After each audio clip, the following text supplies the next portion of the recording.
I do have a hack. I'm I'm going to be completely honest with you. I can't off the top of my head think of a place that it's like the worst place to look for D&D players.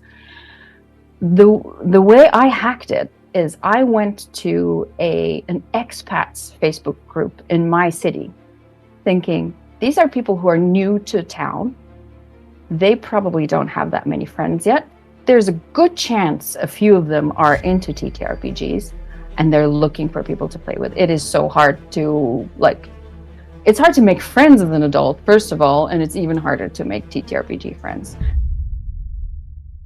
Hello, everyone. Welcome back to GM Philosophy in the Morning. I am the GM Philosopher, and I'm joined today by Maria, who is a member of the team at GroupFinder.eu. Now, we're going to learn more about this in a minute, but today we're going to solve what is perhaps one of the age-old questions: how to find or assemble an awesome D&D party. Nowadays, you know that can sometimes be difficult, but Maria is here as sort of an expert on this topic, building this website, part of the team helping gamers to accomplish this, solve this problem. Maria, thank you so much for coming to the show. Thank you so much for being on the channel. Why don't you introduce yourself and GroupFinder a little bit, and then we're going to get started on this conversation. We have a lot of great stuff to talk about, but I'd love to hear more about you and the project.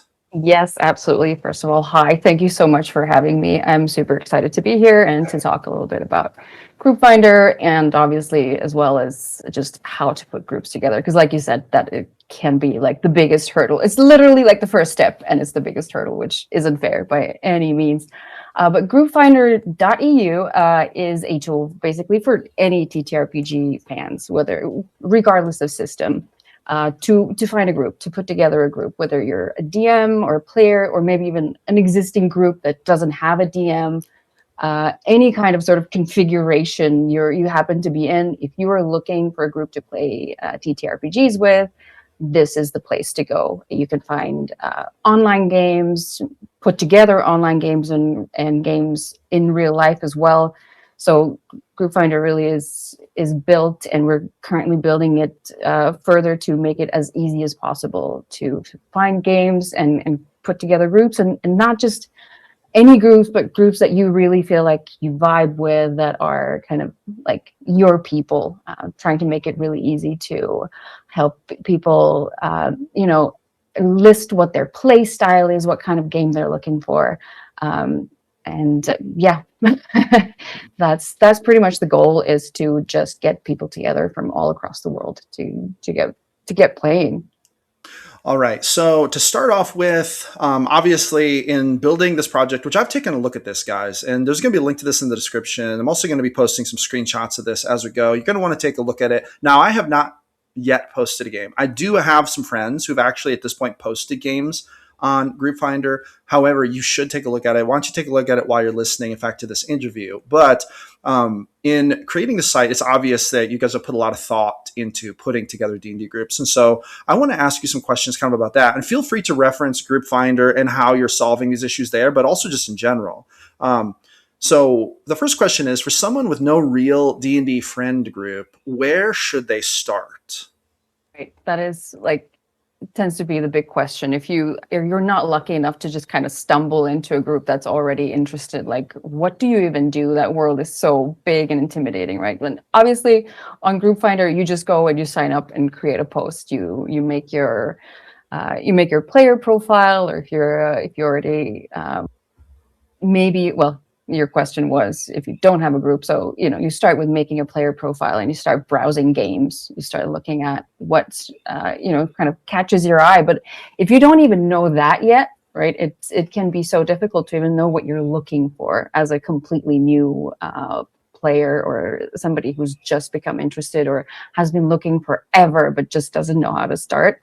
So even though GroupFinder, is kind of built to kind of bring all of this together and be your one gateway into starting with TTRPGs, there are so many other ways in the world that first of all, start annoying your friends about it. Eventually some of them will cave. Or what I did, before the days of GroupFinder, back in my day, we would post on Facebook. That's how I found like the biggest groups that I play with today, and some of my best friends now are people just I was like, I want to learn how to DM. Who's willing to be experimented on by me? I have no idea what I'm doing. I think this is actually kind of key, is that like don't don't be intimidated. Be completely upfront about like, hi, I have no idea what I'm doing. I just want to try. Who else maybe is open to like talking a rookie through it, or maybe you want to be rookies together and have no idea what we're doing together. So just like start putting feelers out there. And obviously GroupFinder is the easiest way to do it, because you know that everyone who's on there is already interested. So it's kind of like, in that sense, a very easy point of entry, because you can put together games online. Location often doesn't even become an issue unless it's time zones. So just put a profile together, write as much about yourself and what you're looking for as you can, right? Whatever comes to, what are you looking for? What kind of game? What are you most excited about? Do you like the idea of combat? Do you want to role play the most? Is it exploration? Are you just like unashamedly, you know what? I'm a min-maxer. That's what I'm into. There's a table out there for everybody, and just put your profile out there and start looking and start talking to people. Very good. Well said. Okay, so now you've already kind of covered this. The next question on my list is, where are the best places to actually find players today? I know that, in person, I've found local game stores, great place to start. I have literally posted flyers at the local game store, met people at the coffee shop first, make sure they're not a serial killer. It's like, I've used Facebook to meet people. I have used, back in the day, I used to use Craigslist. I've met one of my best friends because I posted a Craigslist ad for my game, which is wild now to think about today. Like, that seems so seedy today, but at the time that was like a big thing. And of course, now the GM Philosophy Discord, links in the description if you haven't joined that, guys. We have a looking for games section in there, and there's been a lot of great games put together there. But with that being said, I have been a GM now forever, and most of my games, they're kind of built in. I have had an established game group, like I'm talking personal game group, for like years, right? So I haven't really looked for new players in a long time, other than for like online stuff or whatever. But it seems kind of daunting today. And as I said, you've also mentioned some places. What are some places you would go, and what are some places you wouldn't go to find players, maybe more importantly, because the world is a lot different, and you are kind of on the cutting edge of this, unlike me. So what do you think about that? Like, best places to go, places maybe not so good to go looking for players. Hello, friends. I'm the GM Philosopher. You've probably seen me popping up in your chat a lot recently amongst your videos. Maybe you've seen me in some shorts. Listen, I just want to let you know that I'm all about empowering game masters to run better games, and I have an ebook for you that I think is going to really change the way that you run your games. It's called The Advanced Art of TTRPG Game Mastery. Listen, this ebook just came out last year. It is still technically a new release and available for a special low introductory cost. This book is all about creating emotional resonance at your table, empowering you as a game master to create games and run games that will bring your players back again and again. I have been running TTRPGs for over 24 years, and I have packed all of my secrets into this 50-page ebook. Friends, if you want to run emotionally resonant games that are going to keep your players coming back again and again, then I would encourage you to grab this for its low introductory price before it goes away. Listen, I really appreciate all of you game masters out there who spend your valuable time running awesome games for your friends. This is my commitment. This is my value addition to your table to try to help you make your games the very best possible. 24 years of running games, wisdom packed into 50 pages. You're not going to want to miss this. Make sure you grab it. Links in the description. I appreciate all of you.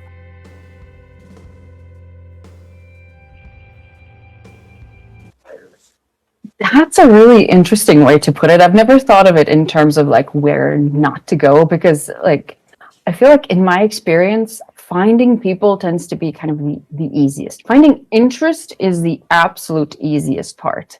Like you can just like especially as a DM. And I think as a DM, you speak kind of from a position of privilege a little bit. People are more likely to flock to you. So like I said, the first feelers I put out were on Facebook of all places.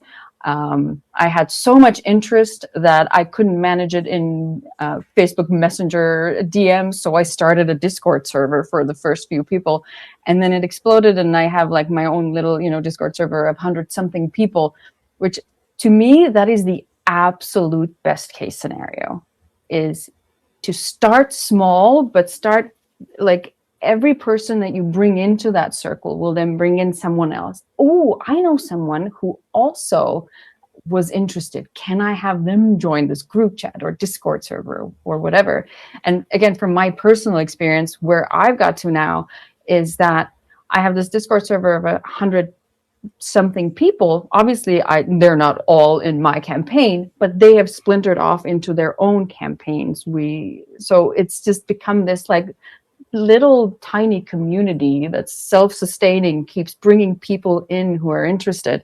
So of course you have the game stores, you have all the Discord servers, but to me that becomes, if you just join any random like, TTRPG players in this or this city, by all means do that, and I'm sure there's a lot going on. But some of these communities are almost too big to find someone that you actually feel like you connect with. And that's why I feel like this approach of just start small, find a few people who might be interested. They might not be the people that you end up playing with, but if they then know somebody else, I do have a hack. I'm going to be completely honest with you. I can't off the top of my head think of a place that it's like the worst place to look for D&D players. The way I hacked it is I went to an expats Facebook group in my city thinking, these are people who are new to town. They probably don't have that many friends yet. There's a good chance a few of them are into TTRPGs and they're looking for people to play with. It is so hard to it's hard to make friends as an adult, first of all, and it's even harder to make TTRPG friends. And it worked like a charm. Interesting. Okay. And I just ended up with this great community, very international community in my relatively small town, of people who were looking for almost friendships from scratch. And it was kind of such a win-win-win scenario. So just reach out to places where you know that there are people who might be new to town, people who in general are into board games, any kind of activities like that. So kind of just put those feelers out there, and it's quite likely that it might snowball. Very well said. I like that. And that kind of speaks to the idea of when you say going to places where there might be people who are newly looking for a friendship. Gaming is first and foremost a community, kind of a community activity. It is creative. Yes, you roll dice. Yes, there's a game aspect to it. But really, it's hard to game with people for very long and not become actual friends because it is so social. It's so social. Yeah. Very well said. I love that. All right. Why do you think it can be hard for someone to find a consistent group of adults to game with? I hear this a lot. I actually hear this a lot in my Discord community. People are like, it's so hard to find a consistent group, one that's not going to fall apart in 3 sessions. What can you tell us about this? So much from personal experience, from just hearing people saying that exact same thing. And you start to think, well, I guess this is just inevitable. This is, we've all heard of the curse of scheduling, or the curse of the D&D group that falls apart. And scheduling is the real big bad. Exactly. Yes. And it is so hard to find people whose schedules in life match up with you. People have children, people have different schedules at work. They have other hobbies, for which, why? But I guess, okay, sure, if you have to. But, and then that's difficult enough. Like finding that, that one day, that blue moon day when you can all play together, that's already difficult enough. And you add on top of that just the possibility that the group itself doesn't, like the group dynamic maybe doesn't quite go, so the motivation starts to dip. And that's why it's so important to find a group that can stay motivated, that is compatible, where the group dynamic just lends itself to this like kind of self-perpetuating joy. It's just, and that's, that's just the other layer. And if both of those start collapsing, then that's what you end up with. Either, explicitly like, guys, okay, it looks like we can't make this work, so this is over, or it just kind of fizzles. And when nobody's motivated enough, and then nobody just sends that next, okay, so when are we playing text, and it just dissipates into the ether. And that's why I think there's only so much you can do to actually sort of bridge that scheduling gap. There are things you can do, but lives are going to get in the way. You just have to kind of adjust your expectations a little bit, I think. But in terms of like creating a group dynamic, creating tables and games that are just, that work so well that people are motivated to make it work even though the scheduling is difficult, that's the layer that you have quite a bit more control over, I would say. How do you think GroupFinder helps to solve this problem? Like first of all, do you see games being more consistent on GroupFinder specifically? And if so, why? Like, how is that making a difference, do you think? I think, honestly, it's a little early to say, and in terms of like whether we have data to actually back up that games are more consistent on GroupFinder. But what it does help with is that sort of, yes, there's a scheduling tool, and that's great. But what it does to help you, like, set you up for success to begin with, is just sort of like things like expectation management, which is incredibly important. It's why session zeros are so important. It's why communication is the absolute key to a good game. Starting that expectation management from the very first second. If you have your game up or your player profile up on GroupFinder, there's any number of tags you can add to, whether it's your availability, your general play style, what kind of game you're looking for. That already sort of gives other people potentially joining your group an idea of, I think we're going to get along. Oh, you're into like heavy RP kind of games. I'm into that. I think this is going to be great. This game looks like it's going to be super combat heavy, and I think I might just kind of like peace out after a while, or zone out after a while. So you start off on this sort of baseline where everybody knows what everybody else is expecting from a game. And I think this is my personal like DM mantra, is the most important thing is at a table is that everybody's playing the same game. Because if you don't go into this with like a shared understanding of expectations, you might find yourself in a situation where you have people playing essentially a different game. You have a couple of people over here playing a team game, and they're like, we are an adventurer party and we're out to defeat the evil empire. And over here you have, the murder hobo edgelord who's just like off doing their own thing and wants to break the game. And which is fine if that is the game.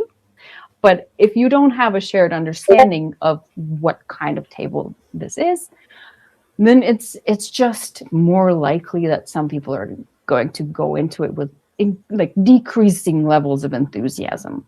Gotcha. And that's where that layer sort of falls apart, and consistency becomes even harder to find. Gotcha. So you're bypassing a whole layer of, I have no idea who these people are, I'm inviting over or inviting into my game. Exactly. Bypassing this whole thing with a filtering process. Yeah. Absolutely. Yeah. No, that actually makes sense. And what, like, another level to that is like we were saying before, people who are completely new, they might not even know what they're looking for or what other people are looking for. But if you go to GroupFinder, you have no idea what you actually should be doing, but you see other people that have put tags, and then that makes you think about it. I didn't even realize that this was something that I had to consider, but now I'm considering it. I think I would be this and this type of player. I would be more into this and that. So it like kind of like is that little extra layer of preparing people for what to actually expect from a game. Nice. I love that. No, that's awesome. All right. So my next question is this. Is it better, or maybe we could even say easier, Mhm. however we want to go about it, is it better or easier to join a group or to build your own? What do you think? That is a great question, and I think this question or the answer kind of has two parts as well. Obviously, as a DM, for example, the world is kind of your oyster. We at least from my experience, I feel a little spoiled because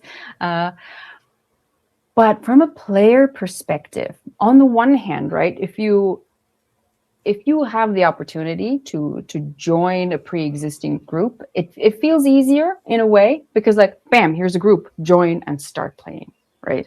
Um, but you never really know, you never know what you're gonna get, because if there's an existing dynamic and you just don't fit in, it's just going to cause a lot of friction. Whereas if you start completely from scratch, it's a bit more like a mix and match situation, and you can kind of like look around a bit more for who you think you might vibe with. It might take longer. It might take much longer.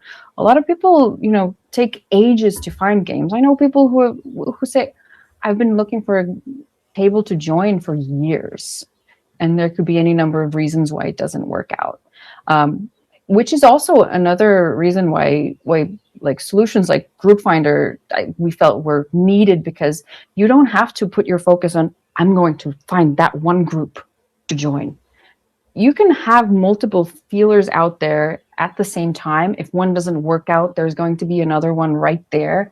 I feel like that sort of like time investment into finding the group and then finding that, oh, well, it wasn't a match anyway, which happens to people a lot as well.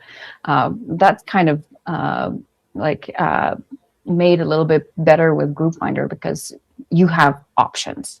So whether it's better to join a group or build one, I don't think there's like one straight answer. As frustratingly enough, because it really depends so much on what you kind of stumble into. It's just if you stumble into more things, the odds of finding your table or even multiple tables, which jumping quickly back to the scheduling problem, which we talked about, but uh, a potential solution is to just join multiple tables, increase your odds of having a game going at, even if it's, I have this group, we can only meet once every 2 months because people have children and other hobbies and whatnot. But I have this group as well, and we also play every 2 months. So you have a more frequent sort of schedule going.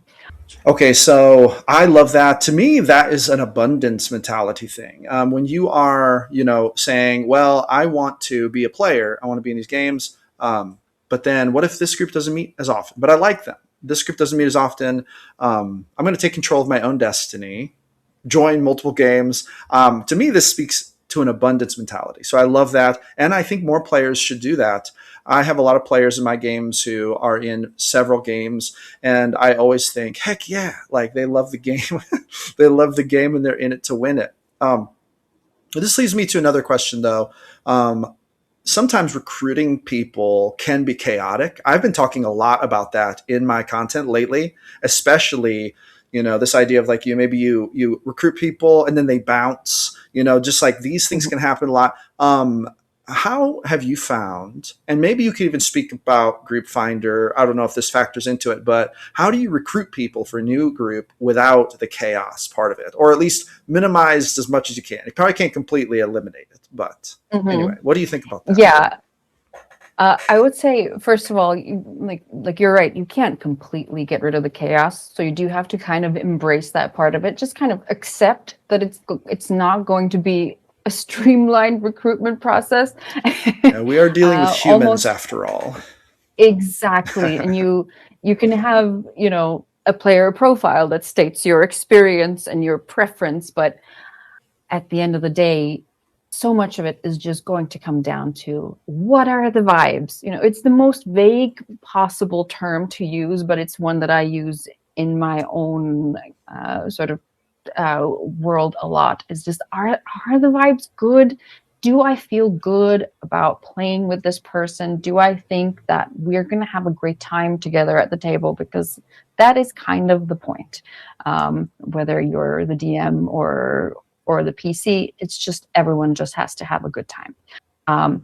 In terms of how GroupFinder can help with that, I think it's kind of the same answer as before, in that setting expectation setting, and kind of setting the bar high. I think people, and this goes back to what you were saying about an abundance mentality, in that just know that people are out there. People are out there and people are looking and they want to play. So set the bar high so you can just start only by looking at people that you have some basis to believe that they might be a good fit for your table. Think about your own expectations. What if we're talking about, from a DM perspective, which recruitment more likely to be a DM thing. What are your non-negotiables? What kind of game are you actually interested in running? What kind of players do you want at your table? And just start with that, and then take it from there. Yes, you're going to have people who are not going to work out for some reason, whether it's just something's just not right. The play styles are not fitting. Don't be afraid to just admit that. I've made those mistakes of having a bad gut feeling about somebody at my table and just wanting to power through, not wanting to say no to somebody who really was very motivated to play, and had good intentions, but just was not a fit for my table. And for months, I powered through, and I could feel it draining me. And it ended up in multiple rather difficult conversations. Everyone just kind of bummed, until that player was had to admit that we couldn't find that match, and bowed out themselves. So that was time that they could have been spending looking for a table that was a better fit for them. And for that specific player, I know that they have found that table. Everyone has a table out there for them. So don't waste time trying to make things work that just aren't going to work. There are things that you can tell aren't going to work for your table, for the dynamic, the kind of game that you want to play.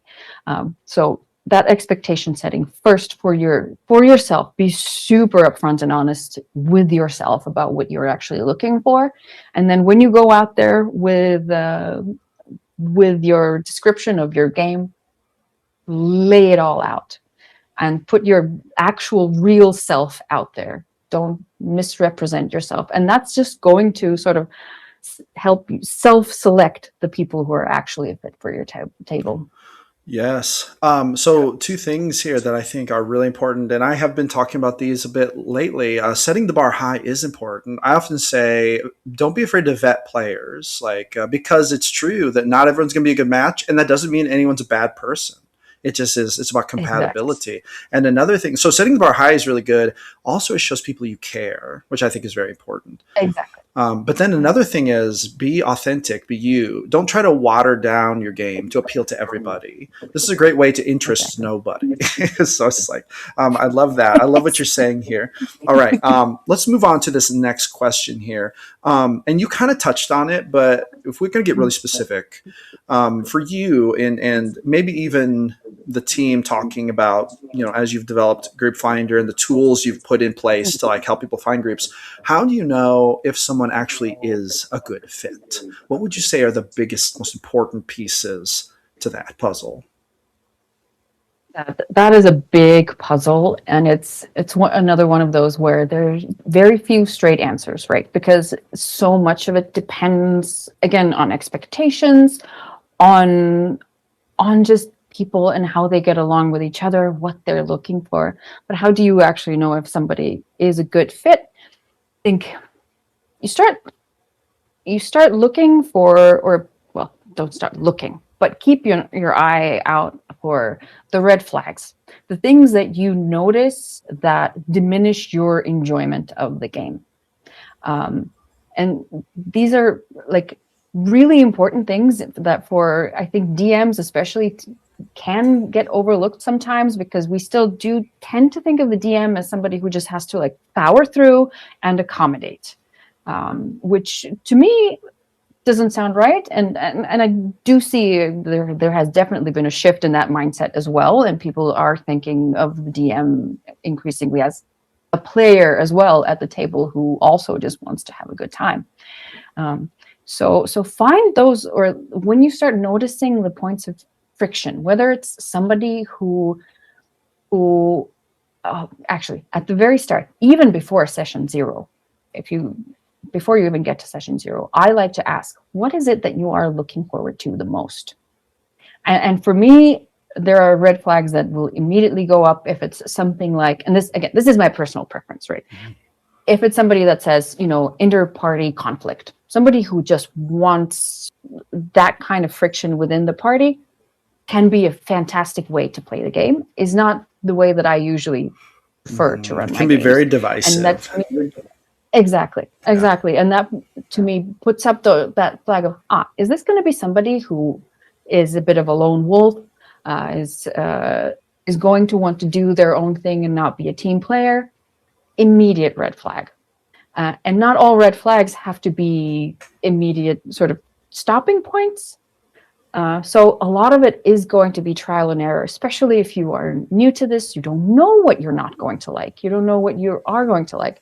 So these good fit sort of evaluations, they will just come with time, largely as you get to know yourself, right? As a DM, as a player.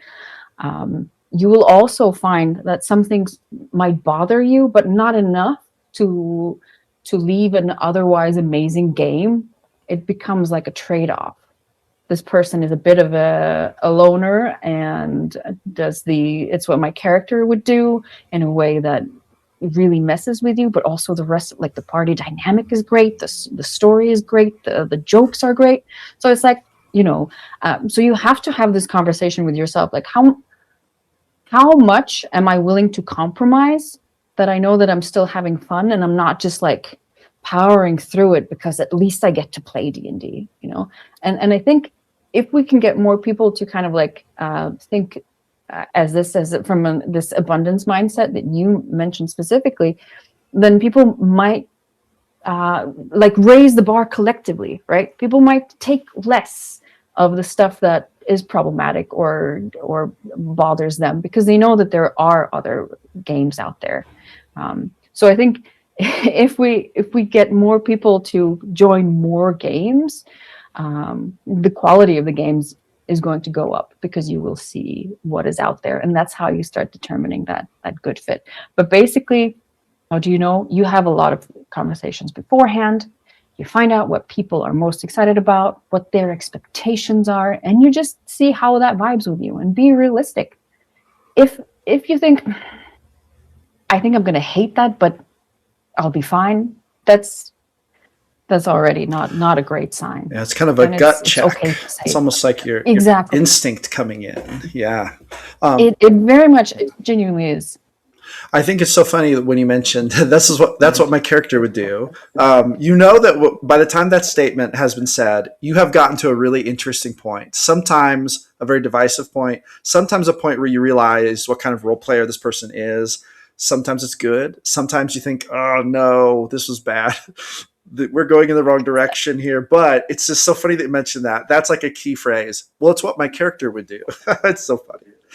All right. And it can be so divisive. And here's one other thing that I have noticed is that those types of things will hit completely differently in different games. If you are playing with people that you just get along with, the story flows, the role play flows, then if you do something kind of insane, you're more likely to get away with it. Or as if you see someone doing something that you think is not great, but you're more okay with it because you otherwise have such a great dynamic.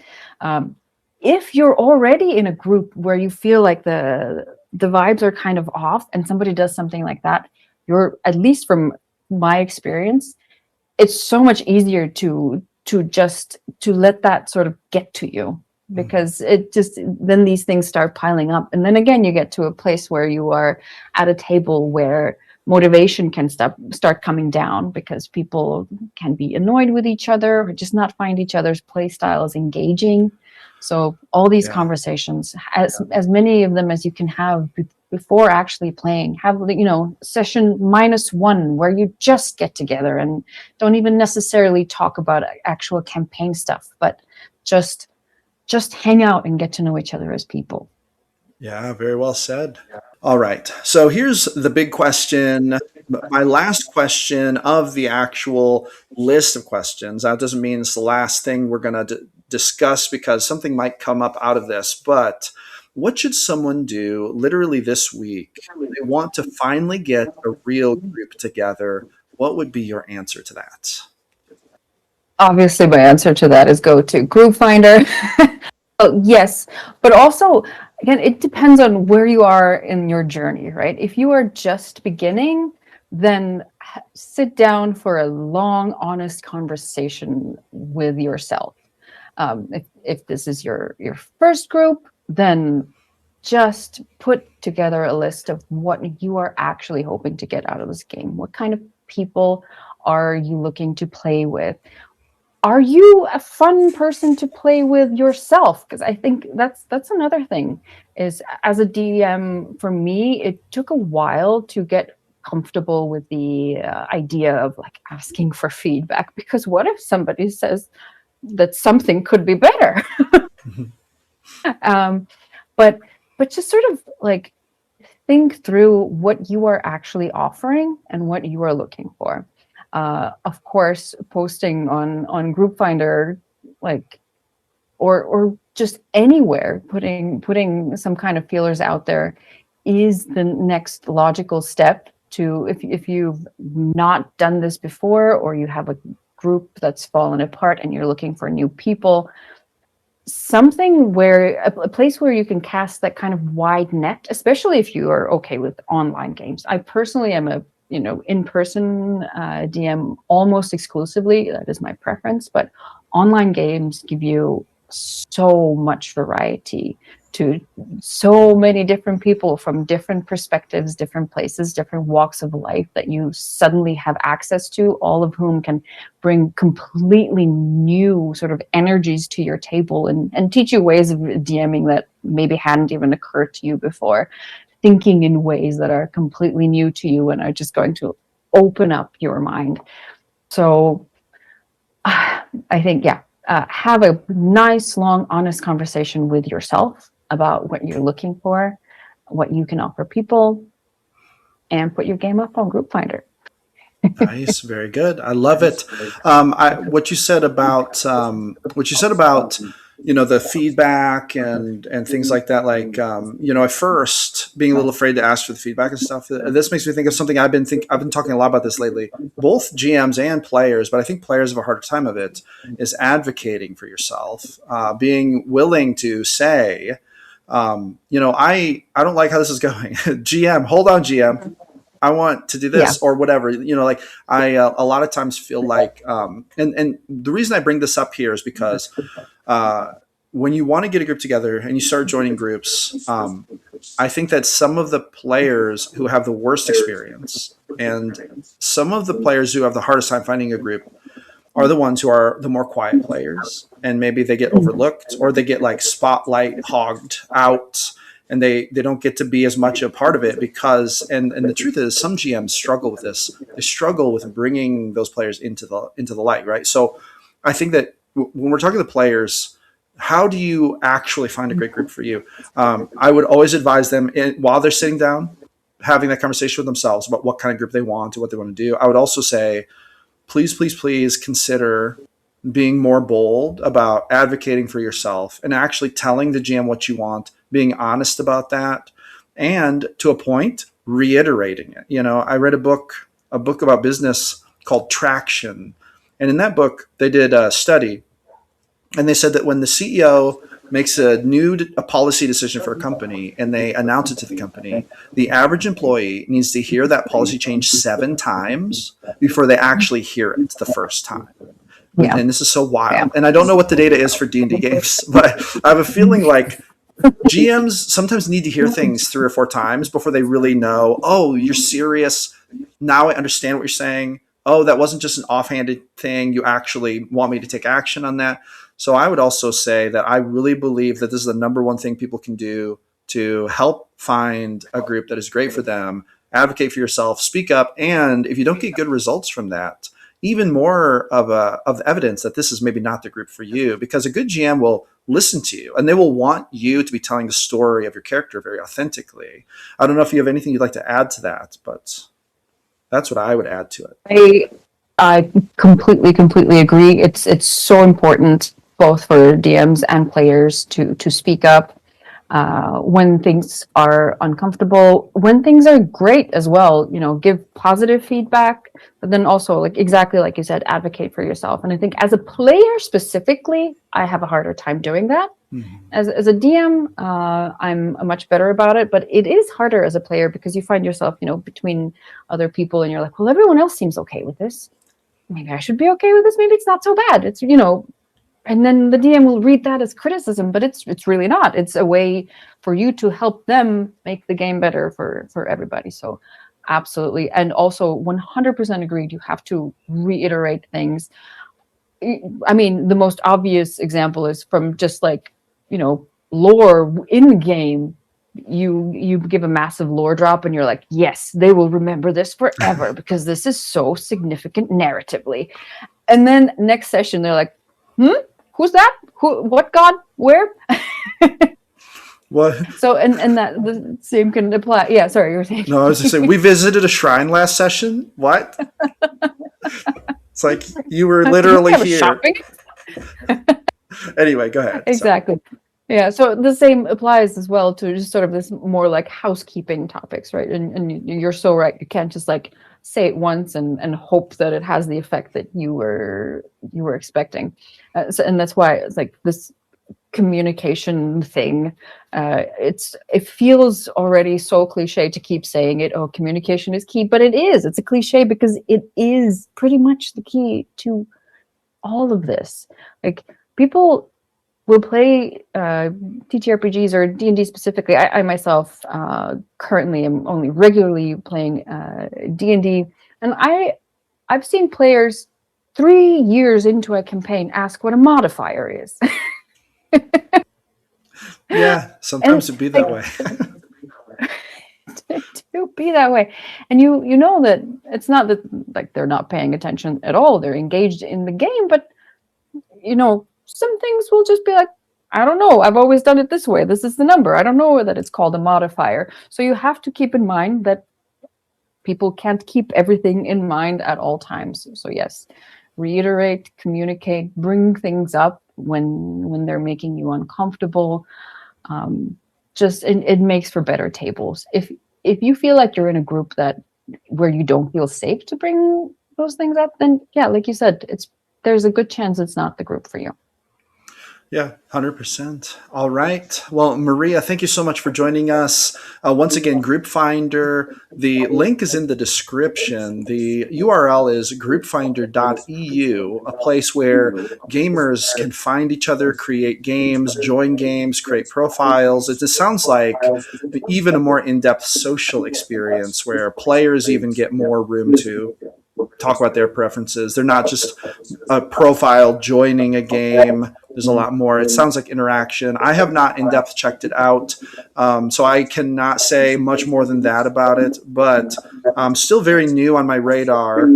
Plan to look at it. May even post a game on there. So drop a comment. Let me know, guys, if I should start a game in GroupFinder.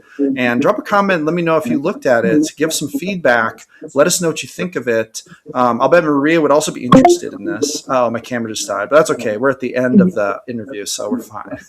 All right, everybody. Thank you so much for coming to the interview. Maria, thank you so much for being with us today. Thank you so much. All right. And everyone, roll some D100s for me at your next game. I'll see you on the next one.